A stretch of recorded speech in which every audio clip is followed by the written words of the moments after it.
about to spar. Before I was about to spar Tank, he was sparring this big boy. A heavyweight. Heavyweight boy. And Tank hit that nigga. He hit him so hard that he was on the top of the rope just like this. Oh!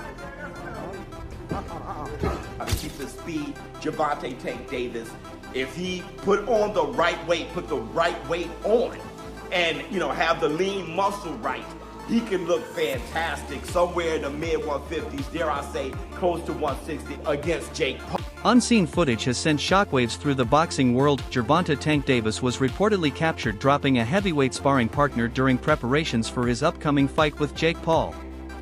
The leaked clip shows Tank's trademark speed, timing, and devastating power in full effect as a single, razor-sharp left hand ends the session instantly. Fans immediately flooded social media, calling it proof that Davis's precision and explosiveness remain untouchable, even against men far bigger than him. It was a chilling reminder of why many still call him one of the most dangerous pound-for-pound punchers in the sport.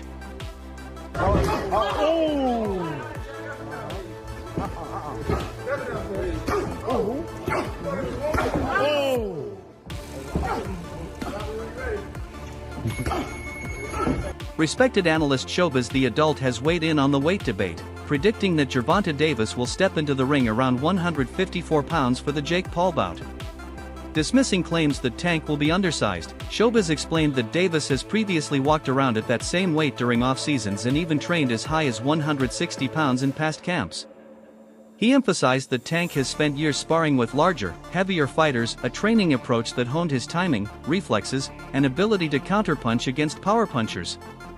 According to Showbiz, that experience, combined with Tank's fight IQ and ferocious knockout ability, gives him a decisive edge. With confidence, he declared that Jake Paul's size advantage won't save him, predicting that Davis will knock Jake out with ease. 50s, dare I say, close to 160 against Jake Paul. And dare I say it, I think that's the right thing for him to do. Why? I've been saying this. Number one, fighters need to start fighting closer to their walk-around weight. They're just healthier that way. They're just better and healthier that way. I mean, I know it's probably surprising them too. Like, that was the best I've seen Terrence Bud Crawford. Lamont Roach, he's fighting Pitbull at 140, coming from 130 and a pit stop at 135. You have Shakur Stevenson talking about fighting Teofimo Lopez. They're very close to making that fight at 140. And I think all of them would look their best there, especially Roach, where he ain't knocking nobody out down there at 130. But I bet you he'll be swatting far more at 140.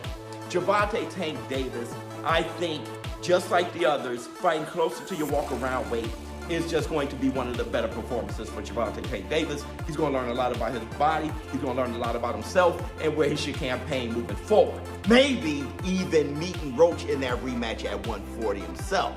Also, another reason why I think it behooves him to come in knocking at 160 pounds is because of Jake Paul. It's not like Tank is going to dodge every punch Jake Paul throws, all right? Some of those are going to land, and more than likely it's going to land on his guard. Tank is going to have his guard up. We need for him to be solid enough, his foundation and his base solid enough, so when Jake Paul hits him with those shots, he doesn't go flying over. Reports confirm that Davis has been regularly sparring with much larger opponents in his current camp, but this isn't new for him. From the very beginning of his career, Tank has sought out challenges against heavier fighters to sharpen his precision and build his composure under pressure. His combination of explosive power, sharp defense, and elite ring intelligence has always allowed him to handle bigger men. For Davis, size has never been a problem. Timing, skill, and strategy always win.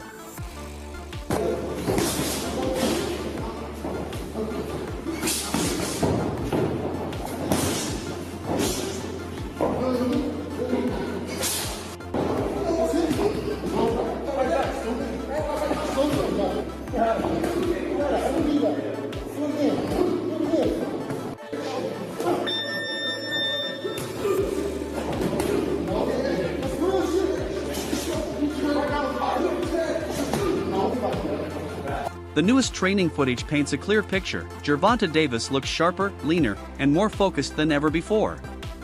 Every punch he throws carries a calculated rhythm, a seamless blend of accuracy and destruction. His footwork is light but deliberate, his movement, fluid yet forceful. Observers note the intensity in his eyes, the discipline in his rhythm, and the way his power connects with precision. Experts watching the footage say Davis appears in peak condition, perhaps even better than he's looked in years. Many describe this version of Tank as ready for war, reigniting conversations across the boxing world about just how dangerous he still is when fully locked in.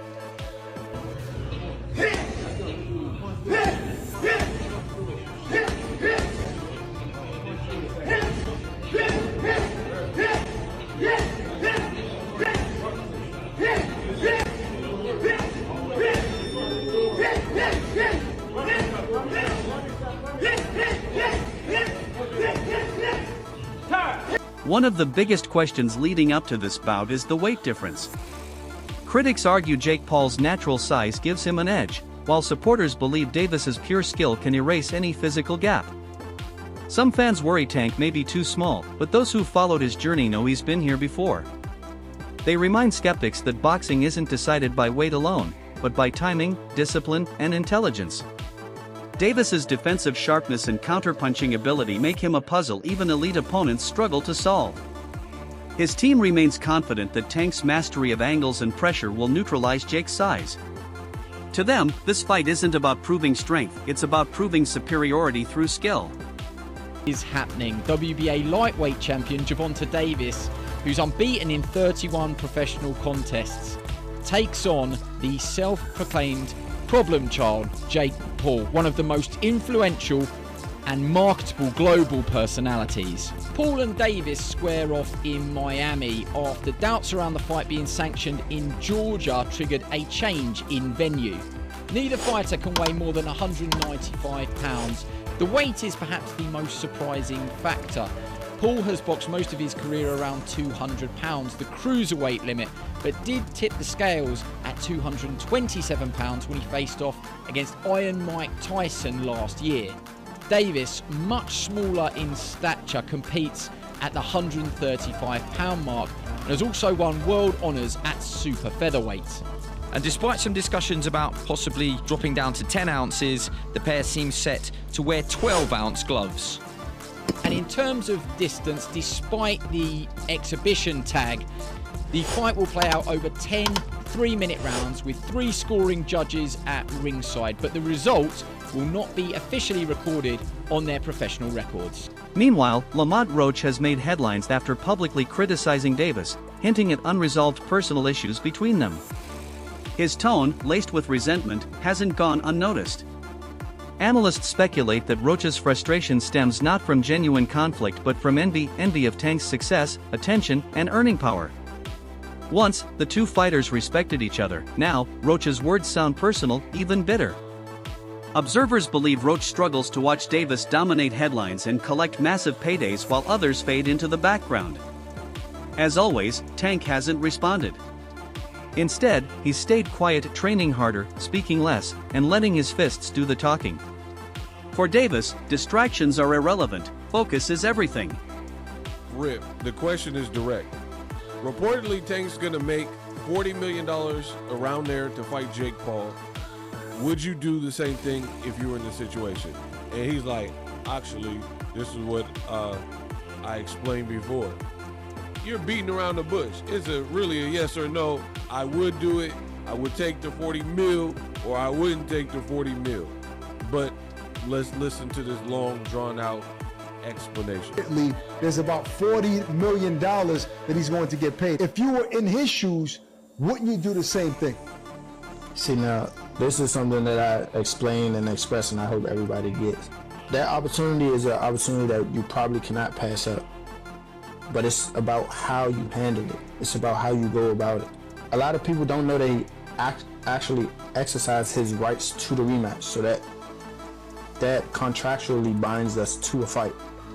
You cannot breach that unless you do what you have to do to handle the business, to be like, okay, well, we mutually agree to let you move on or swindle around and fight Jake Paul for this money. If you think I'm going to sit back by the wayside and sit there and be like, well, even though I'm contracted to fight this guy for this amount of money on this certain day, I'm just going to sit here and be cool with, oh, he might not ever fight me, and he's going to go fight and get paid and get this money, and I'm not supposed to get anything. boxing insiders continue to argue that Davis doesn't get the credit he truly deserves.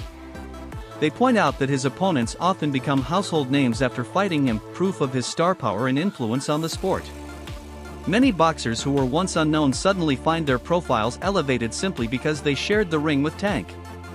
Critics who say Davis avoids big challenges are reminded that his impact extends beyond wins and losses. He creates moments that define careers. Analysts describe him as not just a knockout artist but a force of gravity in modern boxing, someone whose very presence pulls the spotlight wherever he goes.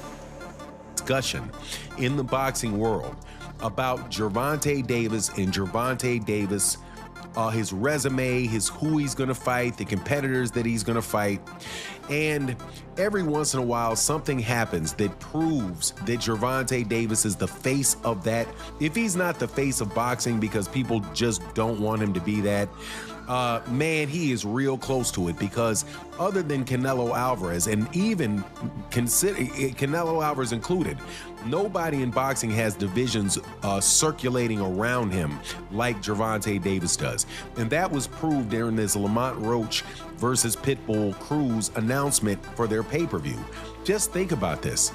Gervonta Davis, they always say that Gervonta Davis has a poor resume, but yet Gervonta Davis, guys that fight Gervonta Davis, lose to Gervonta Davis, or get a draw to Gervonta Davis, can fight one another and make an anticipated pay-per-view between the two of them.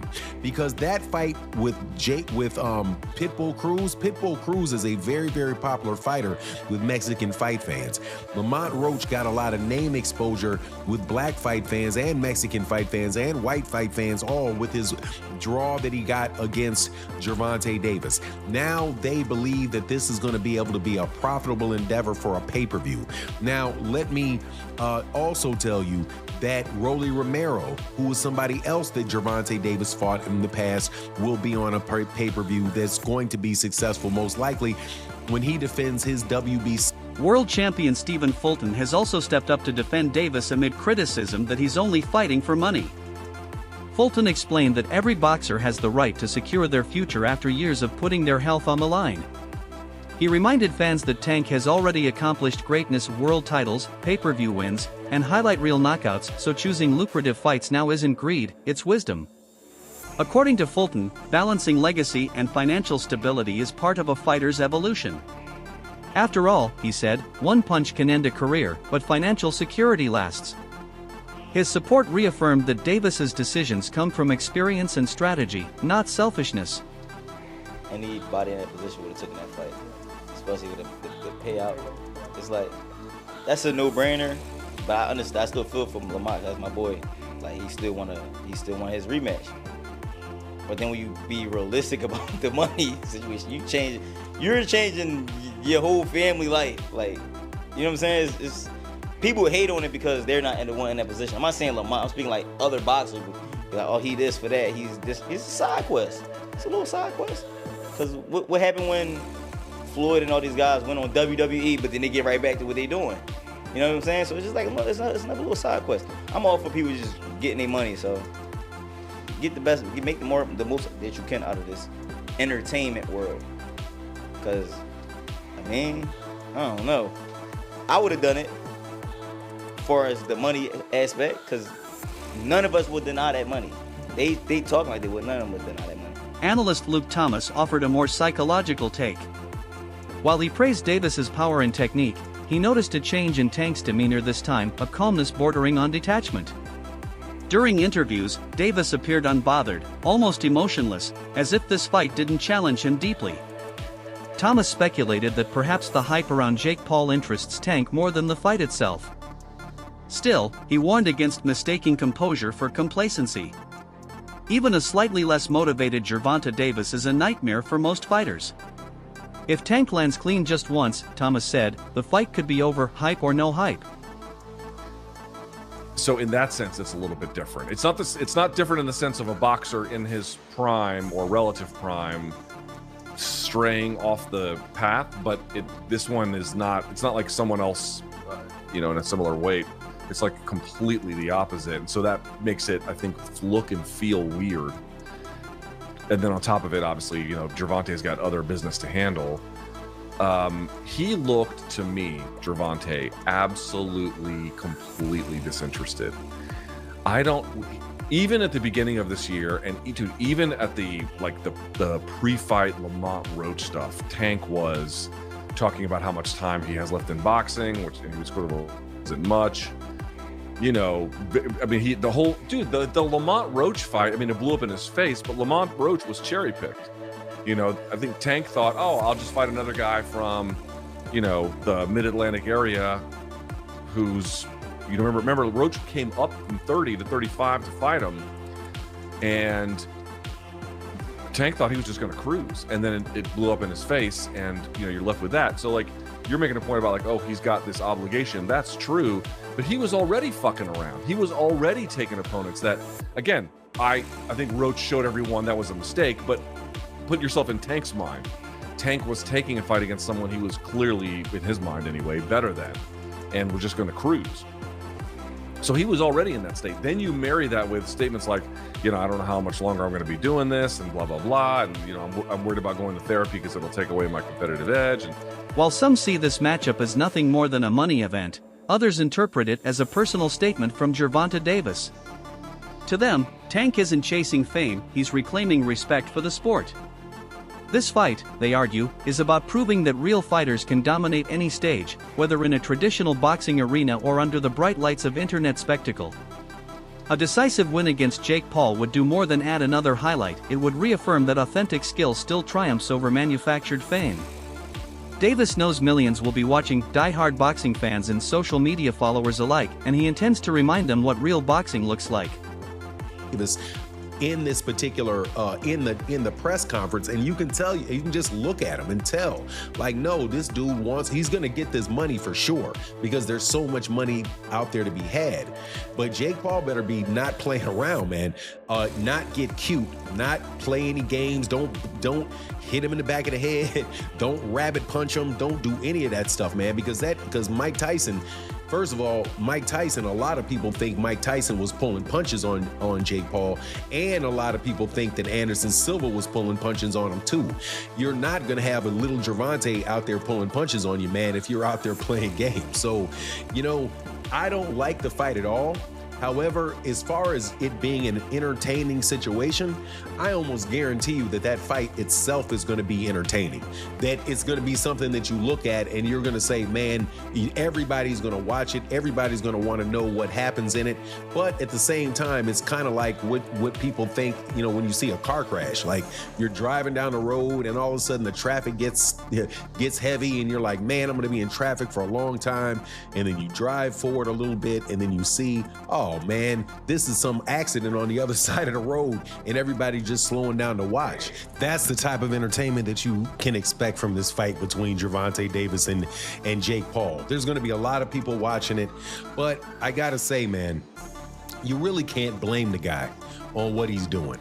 And there's a lot of criticism flying on Gervonta Davis. It's not Gervonta Davis's fault that boxing took this turn. Outspoken commentator Charleston White offered his own fiery take. In his view, Jake Paul's boxing career is built for entertainment, not sport. White believes that once Jake steps in with someone like Gervonta Davis, the gap between influencer and professional will be exposed beyond doubt. He praised Davis's reflexes, timing, and years of experience against elite competition, saying no amount of fame can replicate that kind of foundation. Fame can bring attention, White said, but it can't teach you how to survive under fire. His remarks reflect what many hardcore boxing fans already believe, that Jake Paul has never faced anyone like Tank Davis. And when that bell rings, the difference between spectacle and skill will be impossible to ignore. Davis and Jake Paul fight. And what he said was, look, man, do not pick against Jake Paul, because he didn't believe that any of the fights that Jake Paul have had to date really have been a real thing. And that the boxing world is looking for that great WHITE hype. And Jake Paul is going to be that guy, even though he really can't do it in a real boxing match.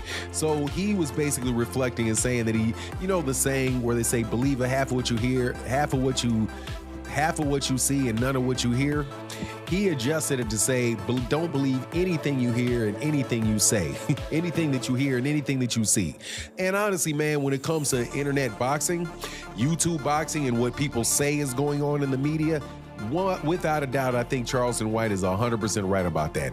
Don't believe anything you hear. Don't believe anything you see. Wait to see how things play out, and ultimately everything will come out in the wash. Well, going into this fight with Gervonta Davis, I had my concerns about the fight because of he's the same type of reasoning that Charleston White used, except for mine is slightly different. I don't think that either one of these guys are going to try to do too much damage to each other.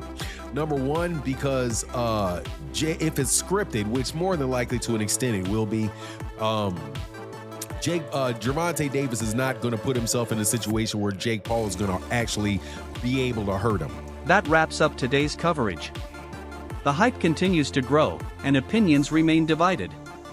Will Gervonta Davis prove once again that skill conquers size, or will Jake Paul's momentum rewrite expectations? Stay tuned for the next update, and as always, let us know your thoughts below.